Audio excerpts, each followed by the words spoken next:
Il y a un vieux père dans la Bible là. Un jour, Dieu l'a envoyé. Il dit, il va pas. Ça y est, il dit, il va pas. Non, c'est pas, non, c'est pas Jonas, hein. Pour Jonas, là, même, c'était mieux. Pour lui, là, Dieu l'a envoyé à Ninive, et puis il est sorti, il voulait pas partir, il a fait arriver, payer pour aller à Tarsis. Mais le vieux père dont je te parle, là, lui, il a dit, de là à là, je vais pas partir. Il dit, frère, c'est pas l'enfant guerrier gospel qui est là. Ça dit, Dieu t'envoie, tu dis, tu vas pas. Frère, le bagnon en question, il s'appelle Ananias. Attention, c'est pas Ananias, le mari de Saphira, qui avait Yahweh, le Saint-Esprit, là, hein. Non, hein. Lui, il s'appelle Ananias. La Bible dit que c'était un disciple de Jésus. Tonton Ananias était de Damas. C'est-à-dire que c'était un Damasien dans une Damascence damatale. C'est Damatieux. Ladies and gentlemen, vous tous, vous connaissez tonton Paul. Avant, il s'appelait pas Paul, il s'appelait Saul. Mais quand il s'appelait Saul, là, c'était, c'est-à-dire, il était compliqué comme du piment. C'est-à-dire, il était méchant dans une méchantitude méchantale. Lui, il se promenait comme ça pour paga les chrétiens. Quand il te croisait que tu es chrétien, coup de tête en même temps sur toi. La Bible dit que Saul se promenait comme ça pour faire souffrir les chrétiens, pour emprisonner les chrétiens, pour frapper les chrétiens, pour garder même les chrétiens. Ça veut dire que quand il vient vous trouver comme ça, vous êtes un groupe de chrétiens, vous êtes là. Alléluia.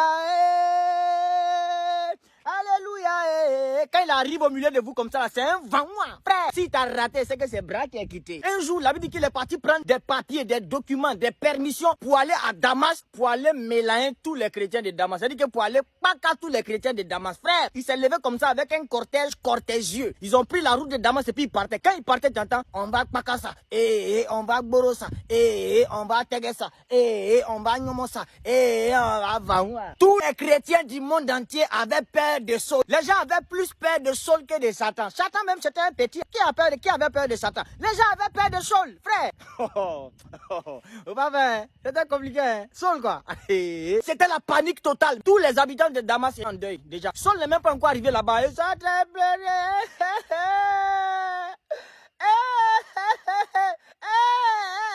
mais la Bible dit que pendant que Saul de Tarse, avec son cortège, était en route, il partait à quelques mètres de Damas. C'est-à-dire que pendant que Paul était presque arrivé à Damas, pour aller vendre les chrétiens de Damas, la Bible dit qu'il y a une lumière qui est sortie comme ça pour le vendre.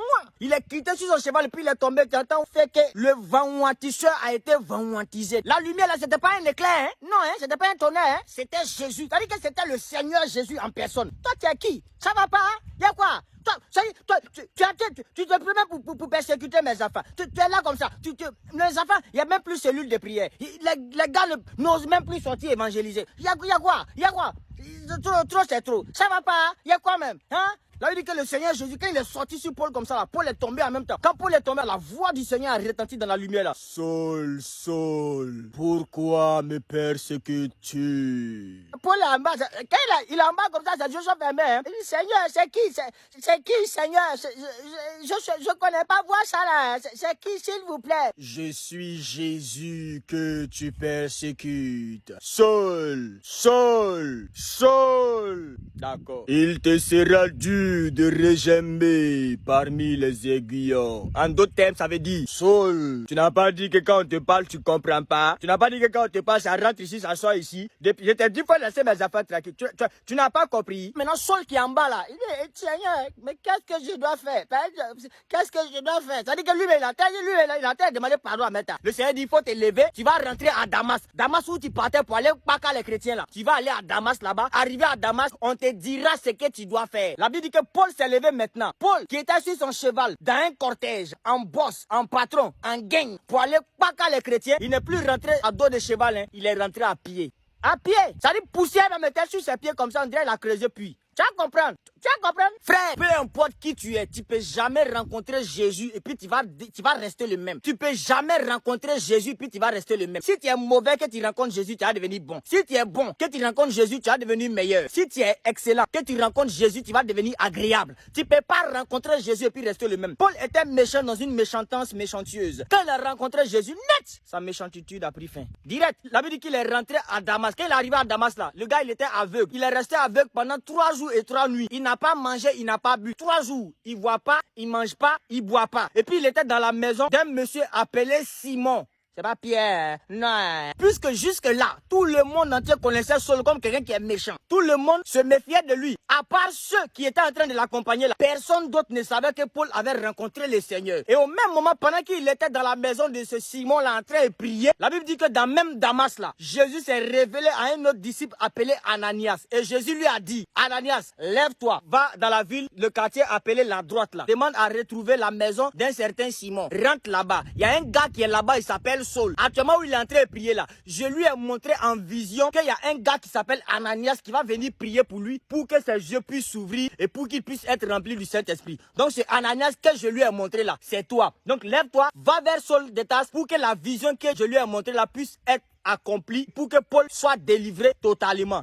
Ananias dit lui il va pas. Ananias dit Seigneur, tu t'es trompé, faut envoyer quelqu'un d'autre. Quoi? Saul? Moi Ananias c'est Saul.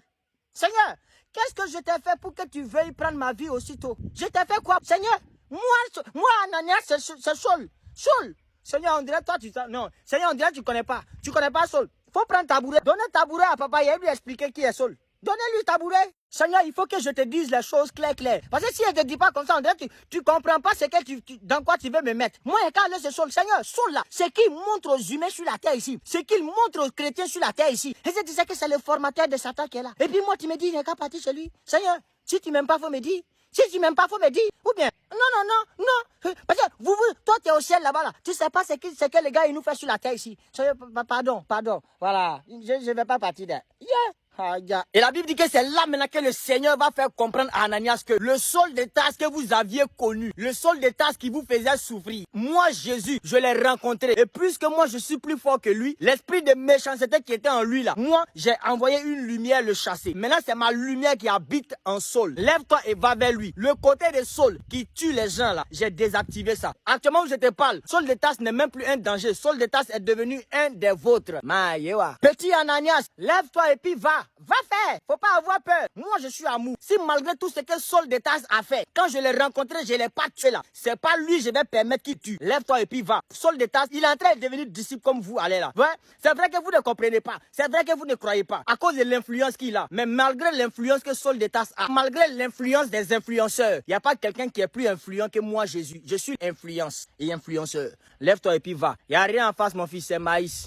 Voilà, et la Bible dit que c'est comme ça le Seigneur Jésus a réussi à convaincre Ananias. Ananias n'a plus eu peur. Ananias s'est levé, il est arrivé. Quand il est arrivé dans la maison de Simon, quand il a vu Saul, il a dit mon frère, bien-aimé, futur, ça dit en mode futur évangéliste, futur serviteur de Dieu, futur collègue dans le ministère, futur homme de Dieu, enfant de Dieu, frère, je suis venu prier pour toi. Et là, il dit qu'Ananias, il a prié pour Saul de Tarse, imposé les mains à Saul de Tarse. Au même moment, là, il dit que les écailles qui faisaient qu'il était devenu aveugle là, sont tombées. Paul s'est levé, il était rempli du Saint-Esprit, et là, il dit qu'il s'est fait baptiser. Et c'est à partir de ça que Saul de Tarse, le danger, le problème, le problématique, était devenu l'apôtre Paul, l'écrivain des épîtres, le bâtisseur des églises, l'un des plus grands apôtres. Ça ne connaît pas demander. J'aimerais tout simplement dire à une personne, quand Jésus disait à Ananias d'aller prier pour Saul de Tarse, Ananias avait en tête l'image d'un Paul qui continuait de persécuter. Sauf que façon Ananias voyait Saul de Tarse, c'est pas comme ça Jésus voyait Saul de Tarse. Saul de Tarse avait changé, mais personne ne savait. J'aimerais dire à une personne, même si tu as connu quelqu'un comme étant le plus grand sorcier de ton pays, si un jour Dieu t'envoie vers la personne, faut même pas chercher à calculer de midi 14h. Faut savoir que Jésus vient de désactiver en elle l'application qui tue les gens. Si cette option n'est pas désactivée en la personne, Jésus ne va jamais t'envoyer vers cette personne. Pourquoi? Parce que Jésus t'aime plus que toi-même. Toi, tu penses que Jésus va te conduire dans le feu, quoi. Même si Jésus te conduit dans le feu ou bien dans le danger, la partie du feu qui tue les gens là, Jésus a désactivé ça. Raison pour laquelle on te dit que Shadrach, Meshach et Abednego ont été jetés dans la fournaise ardente. La fournaise ardente qui brûle les gens. Eux, ils ont été jetés dedans, ça les a pas brûlés. Pourquoi? Parce qu'avant qu'eux, ils n'arrivent dans le feu, Dieu s'est rassuré que la partie du feu qui tue les gens là a été désactivée. Ils sont rentrés et ça les a pas brûlés. Ladies and gentlemen, Dieu fait ce qu'il veut. Quand il veut,